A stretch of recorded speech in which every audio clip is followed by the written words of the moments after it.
రాష్ట్రంలో భూ హక్కులపై Chandrababu yellow media విష ప్రచారం చేస్తుందన్నారు వైఎస్ఆర్సీపీ ప్రధాన కార్యదర్శి సజ్జల రామకృష్ణారెడ్డి. కేంద్రంలోని చట్టాలు ప్రభుత్వ విధానాల ప్రకారమే నియమాలు ఉంటాయని, భూములు కాజేయటం ఎవరి వల్ల కాదని స్పష్టం చేశారు. దోపిడీకి బ్రాండ్ అంబాసిడర్ చంద్రబాబేనని ఆగ్రహం వ్యక్తం చేశారు. మొత్తం జగన్ మద్దతుదారులు కూడా చెప్తున్నా, రేపు మీవి కూడా మార్టిగేజ్ చేస్తాడు, అమ్మేసుకుంటాడు, జాగ్రత్త తను వచ్చేస్తే అని అన్నాడు. అది నాకు అంటే వీళ్ళు ఏ లెవెల్కి పోతున్నారు. ఇవి కాదు ఐవీఆర్ఎస్లు, ఈ స్టేట్మెంట్లు అసలు ఎక్కడికి పోతున్నారు? జనాన్ని భయపెట్టడం వాళ్ళది అసలు ఊహకందట్లా.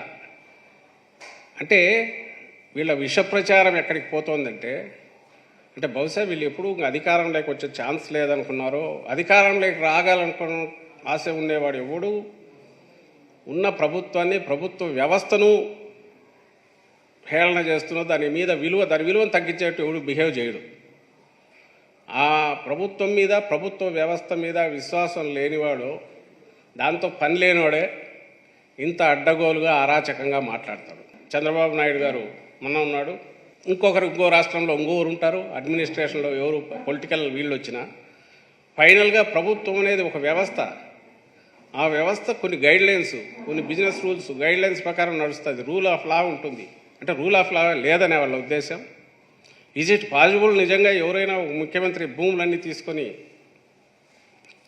అమ్మేసుకోవడమో, మార్టిగేజ్ చేసుకోవడమో చేయగలడా? లేదని వాళ్ళకు కుదరదని వాళ్ళకి తెలియదా? రాజ్యాంగబద్ధంగా ఎన్నికైన ప్రభుత్వం, అది ఎవరు వచ్చినా సరే, అది కొన్ని కట్టుబాట్లకు లోబడి, చట్టాలకు లోబడి పనిచేయకుండా ఉంటే ఈ రాజ్యాంగం ఏంది, దేశం ఏంది? దేశం నడుస్తుందా? కేవలం నువ్వు అధికారంలో లేవు కాబట్టి నువ్వు కాదు, అదే మీ దత్త తండ్రి, ఆయన ఎలాగో అధికారంలోకి ఈయన వచ్చే ఛాన్స్ లేదు, ఆయనకు చంద్రబాబు ఇచ్చే ఛాన్స్ లేదు. ఆయన గురించి ఈయన ఈ ఆందోళన యాగేంత చేస్తున్నాడు.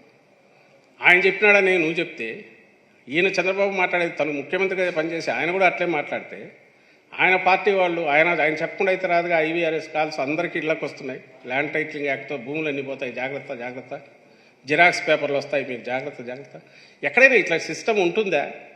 చంద్రబాబుది లాక్కొని దోపిడీ చేసే చెయ్యి, ఏమరపాటు నువ్వు ఉంటే నీ జోబులు నిలువు దోపిడీ చేసే చెయ్యి అది చంద్రబాబు నాయుడు. ఇది ప్రజలకు తెలియదా? కానీ ఇంతకుముందు అన్నదే డెస్పరేషన్లో ఉన్నారు, దిక్కు తెలియట్లా, ఏం మాట్లాడాలో తెలియట్లా. ఇంకా తిట్టడము, కన్ఫ్యూజ్ చేయడం, విషప్రచారం చేయడం, తద్వారా జనం కన్ఫ్యూజ్ అయ్యి ఏదో ఒక రూపంలో మాకు బెనిఫిట్ జరుగుతుంది, వాళ్ళకి బెనిఫిట్ జరుగుతుందేమనే ఆశ. ఇంకా 10 రోజులు ఇది ఎట్లా భరించాలని కూడా అర్థం కావట్లేదు. ఏ రోజు ఏం మాట్లాడతారో తెలియదు. క్యారెక్టర్ అసాసినేషన్, తిట్లు, బూతులు, లేని అబద్ధాలు, అబద్ధ ప్రచారాలు, విష ప్రచారాలు, ఇవన్నీ చేసి అసలు ప్రతిపక్షంగా కూడా మేము అనర్హులం అనేది ఖచ్చితంగా వీళ్ళు రుజువు చేసుకున్నారు. మా నమ్మకం నువ్వే జగన్, మా నమ్మకం నువ్వే జగన్, మా నమ్మకం నువ్వే జగన్, మా నమ్మకం నువ్వే జగన్,